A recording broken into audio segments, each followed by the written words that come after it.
Hello, everybody. Welcome to another episode of Tell Me About Your Dog. I'm Sam. I'm a licensed veterinary nurse here in the sunny state of Florida, pet insurance advocate, and lover of all things senior pets. The goal of this podcast is simple: tell me about your dog and what makes them so special. My guest today is one of my former college professors, a colleague of mine over the last 10 years. She's JLo's number one fan, so much so that she named one of her own dogs after her. Please welcome Dr. Kim Donovan. Dr. Donovan, welcome to Tell Me About Your Dog. Thanks for joining us. Well, thank you very much. Give us a little bit of an introduction about yourself. Um, my name is Kim Donovan, and I pretty much grew up in this area. Went to Tarpon High, um, and went to University of Florida, and then I was a medical technologist for about 2.5 years. Then went to St. Kitts Veterinary School, and I've been practicing 27 years. Isn't that crazy to Small say? animals. 27. 27 years. Practiced up in Liverpool, New York for about 3.5 years, and then came down here, worked for Animal Care Animal Hospital in off of Sunset Point Road, and then Gulf to Bay Animal Hospital, and then it was sold to VCA, which is a corporation, and then I went to Oakhurst Veterinary Hospital. Awesome. You had more of a unique vet school experience. Not only did you go to school in the Caribbean, but you met your now husband while you were down there. Tell us about how you two met. Yes. So in the Caribbean, of course, you do a lot of sailing and catamaran trips and partying out on the boats on the Of weekends and course. so forth. So um, my husband was actually a captain of the catamaran trip. So I just noticed him and thought he was very handsome. So of course I'm pretty direct and had to say something like, and he just smiled and went about his way. What was your Uh, opening line? Was it something catchy to get his attention yeah, or just said you have a great smile and you're very handsome. And we would run into each other quite frequently on the island. And he said, "You following me?" I said, "No, I think you're following me." And then eventually through friends, we got each other's number, and then that was it. very cool. And how long have you two been married now? Probably about, probably the same because I got married in vet school when I did my last year in Missouri. So it was about 1997. And going strong. Yeah. So what are some of your favorite things about working in the hospital? Just meeting new clients and seeing that bond between them and hearing the stories. And of course, the animals are, of course, the best part. Working with a bunch of fun employees that keep me laughing. I keep them laughing. She Um, does. I can vouch for that. She keeps us all laughing. yeah, so you gotta have a fun day because Mhm. there's a lot of sad things that go on in veterinary hospitals. So whenever you have a puppy or you've got a good, fun staff, it can make the day go by a lot quicker. Definitely, definitely. Now, what are some things in the hospital that you used to do in other practices or other times in your veterinary career that you don't do anymore? Surgery is one, just because I have neck issues now. Mhm. So standing over the surgery table, and especially a dental wet table that is not adjustable, is really, really hard on your neck Mhm. and your back, as many of you technicians know, since you're the ones doing the dental cleanings. But Definitely takes a toll on your body. yeah, doing the extractions is really hard on your neck and hands and so forth. So we just had more doctors than surgery days. So I thought that would be a good time to say, okay. And it gave me a lot of anxiety as well. Yeah. But let's talk more about hospital life. We know how hard the day-to-day toll is, but what are some things that people don't talk about enough? Whether there's a stigma behind it, there's just a lack of awareness. What are things that we don't talk about enough that need to be talked about? Most of the thing is just mental health. I think most of the people that you talk to in this profession are probably on antidepressants. We're the number one profession for suicide. And it's just mainly the stress, especially with corporations taking over. They're just really want you to see more and more, and you're doing um, less and less quality medicine, which I refuse to do. So, I definitely, as I get older, have some serious boundaries, and I make it very vocal that I'm not going to tolerate Yeah, that's great. You're right. less than what I deserve and what clients and my patients deserve. Yeah, the So, patients deserve the best. yes. They definitely do. But mental health is probably a big significant thing. And then, we're all people pleasers. We're not in it for the money. We're here to make everybody happy, make animals happy, do the best care we can. And so when you have clients that are not happy with you or don't think that, when you can't get them in, that it's just because we don't want to or we're back in the back eating bonbons, it's not the case.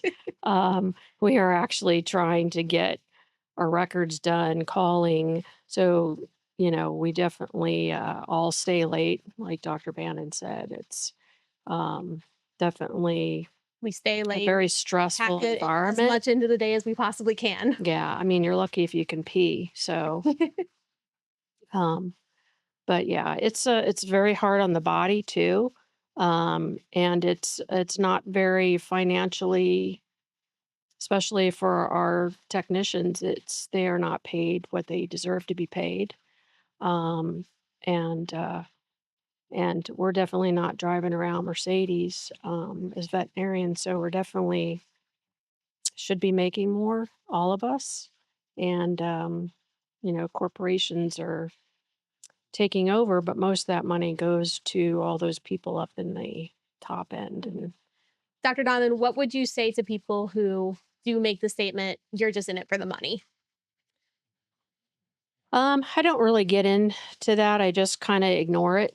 But being in this field for 27 years, you just let things start sliding off your back Mhm. because if you took all of that in, you wouldn't be practicing anymore. And there's a lot of veterinarians that are leaving the field. Um, because there is a Facebook page called NomV, which is Not One More Vet. And many of the new vets are leaving the profession because of the stress, the mental health, um, the stress to produce for these corporations. So, and the expense and the not being able to pay back your loans is Mhm. very stressful for Yeah. those. So Yeah, vet school's very, very they're expensive. expensive. They're coming out of school 300 grand, and there's no way they'll pay that back until they die, probably, Yeah. unless they marry someone rich. But So you can probably guess what I'm going to say next. Tell us about your dog, starting with their name, their breed, how they became a member of your family. I'm going to talk about P. Diddy, and I'm kind of embarrassed by the name right now. But Not that P. Diddy, to be clear. yes, but basically, I had J Lo, and so P. Diddy kind of came along, and because he was named Padfoot initially, because he was actually owned by one of our surgery technicians who her husband works with Pet Pals. So that's where I got both of them from, J Mhm. Lo and P. Diddy. And I think pretty much you guys named my animals. And I just said, oh, yeah, that sounds good. Why not? If I recall correctly, you wanted to name JLo Sadie, and she was Yeah, Sadie not a Mae. Sadie. Yeah, Sadie She is Mae. way too feisty to be a Sadie Mae. That sounds like a sweet Southern belle, and you had a feisty Yorkie. Yes. So, but yeah, we call her J for short and P Diddy P for short. So, which is good because he likes to pee. He was a very submissive urinator. Well, that was going to be my next question. Let's talk about some of the medical issues that P faces. So P Diddy basically had pneumonia and stuff early on. And that's why one of our surgery techs had kind of taken her in. And that's why I like getting them from Marcy, our surgery tech, because they're all trained and PPAD trained and everything. So I don't have to do a whole lot when I get them. But so he's a very skittish dog. He's kind of like a Schnauzer mix. Um, and he's till this day, I think he's around 8 now. And I got him probably when he was pretty young. I'm not sure what age, but he still to this day will not let my husband put his harness on or take him for a walk, or even when he opens the door, he still won't go outside. But when I'm there, he loves on my husband, lets him do his inhaler and everything. But so P. Diddy's kind of at a young age was always coughing. Since the pneumonia, he had a kind of a atelectic or collapsed lung lobe, and so he's always been on cough meds or Vicodin or something. And then eventually, we had a specialist, traveling specialist, come in and we did transtracheal washes. We've done antibiotics. And now he's on fluticasone or Flovent inhaler. So I'm very good at, and he's doing pretty well on that as well as a bronchodilator. And that's pretty much been his really main problem as far as health and just being a little skittish and not liking strangers too much. So. One little fun fact, our dogs are actually married. Yeah, I knew you were gonna bring that up because I went to lunch, and then I came back from lunch, and my dog was married. We had two little adolescent puppies getting married, Yes, and now we're in-laws. yes. So, those pictures were absolutely adorable. Sorry you couldn't be there for a wedding. Yeah, so, So, Dr. Nami, you take care of patients every day. How does P. Diddy take care of you in return? um, basically, when I get home, he's the first one to greet me, and I ask him for a hug, and he, throws his arms around my neck and kinda makes the whole day feel like nothing ever happened. So, um, JLo's kind of my husband's dog, so she loves him, and And P he Diddy loves you. hangs with me, and then we've got 4 cats that I have 1 or 2 that hang out with me. So, Aw. All right, a little bit more of a lighthearted question about P. If he had a job, what would his job be? um, if he had a job, What would be his career path? career path, probably something to do with computers because he doesn't like people and he's an if he could just sit in a little studio and just sit there and And not do talk to people, computer just and do not talk computer to work. people, that would be his job. I love that. We do have a question from a listener, and since you visit the mountains a lot, I thought it would be a great question to ask you. Does altitude change affect dogs? Yes, actually, Beach Mountain we go to a lot. It's pretty high. Um, um, he does better with air quality, I would say. But I notice he can't take longer walks when we're pretty high like that. Mhm. So it can affect them Yeah. definitely. I have a similar friend with a dog. They live in Colorado where it's Yeah. already pretty high to begin with, but when they go on the 10,000, the 14,000 Yeah. mountain hikes, Hmm. they say the same thing. They definitely notice there's a difference in his breathing and he can't go quite as long, even though he's a pretty routine walker. So they agree. They definitely have seen the changes Yes. when you get a little bit higher up. Yeah. So thank you for answering that. Yeah. Now, I want to invite Dr. Anna back onto the set for a little game of Never Have I Ever Veterinary Edition. Can we bring her back in, please? Dr. Anna?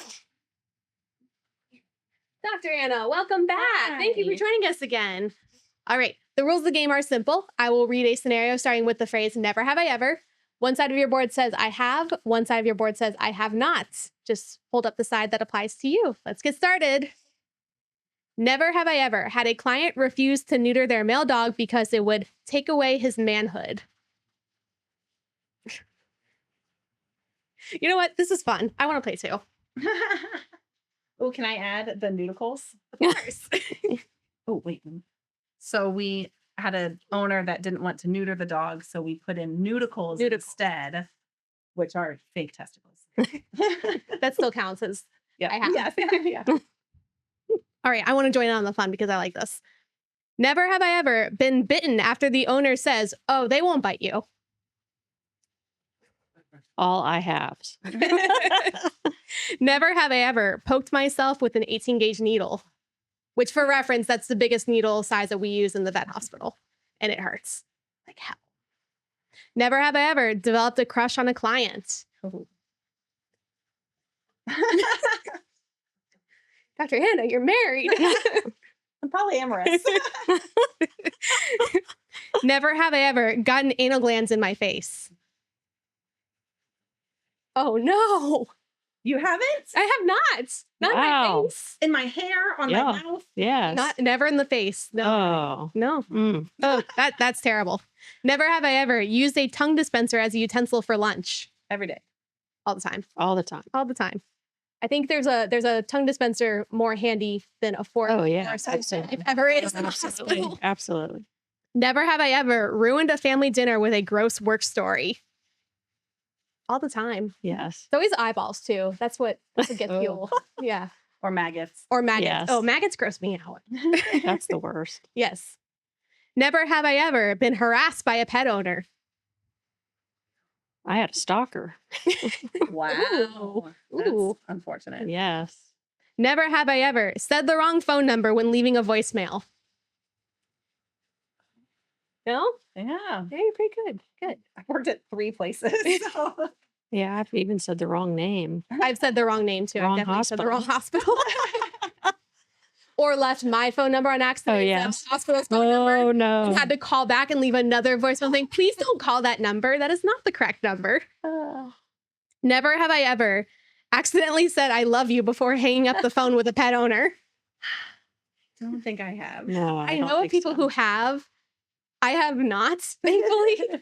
But I don't know how you recover from that. I had one receptionist go, "Hello, this is so and so. Can you help me?" I had a client knock. Instead on of, the "Can phone I once. help you?"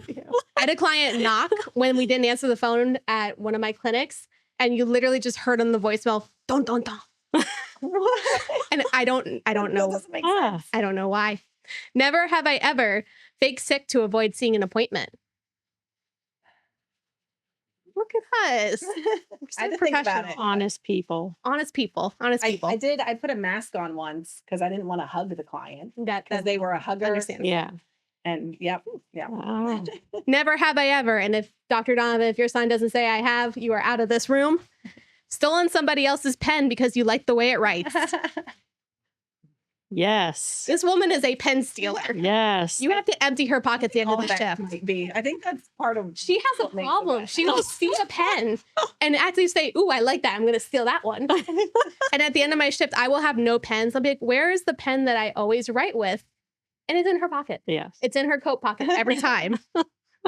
Every time. Never have I ever ripped my pants getting off the floor. Have not done that one. Yay. Yeah. I've worked with people who have. Yeah. I think I just always check my scrubs. And if they're starting to get to the point where they're starting to tear a little bit or wear down, Yeah. I'm like, you guys are going, because I know that will happen to me one day. And I don't need that embarrassment in my life. Never have I ever had a human ask me a medical question about themselves during their dog's vet appointment. That didn't take long. Yes. And no, we don't want to see the rash that's been growing on your leg. Although sometimes it's helpful if I'm like, is that ringworm? Let me see. Because your cat probably Yeah. has it. Is that Yeah. ringworm? Yeah. Unless your cat has ringworm, then yes, you probably have ringworm. I'll say the rat. Never have I ever found an animal on the side of a road and nursed it back to health. We all have. Yeah, that's a vet thing.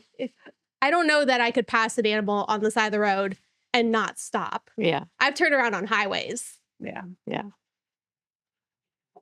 Never have I ever had a client ask me why their boy dog has nipples. Oh, yes. All of us. Disclaimer, boy dogs do have nipples. No, wait, is that the right thing? What's the word for like a shocker? Like this just in. Oh. Breaking news. Breaking news. Yeah. Boy dogs have nipples. Boy, any animal has nipples. Never have I ever tasted canned food strictly out of curiosity. I will say though, I have done it on accident. Oh. I've I done had- dog treats, but I haven't I've done dog every medication because I want to know what what the it animal tastes. tastes. Yeah. So I had canned ID, which is just our hospital bland food diet for after patients have surgery. And it got under my fingernail one day. And I don't think I realized it. And I had, I have a little hangnail. You just try and Oh, bite yeah. it. Oh. If you ever have curiosity of what your dog's food tastes like, just don't. It won't end well. It doesn't taste good. They love it. We will hate it. Let them eat it. Never have I ever farted and blamed the patient.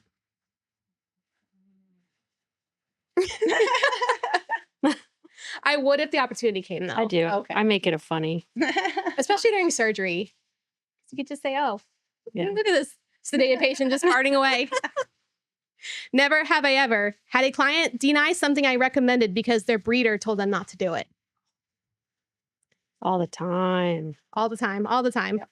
Yes. Stop. Please listen to your veterinarians, not your breeders. All right. Well, that was it for Never Have I Ever. That was very fun.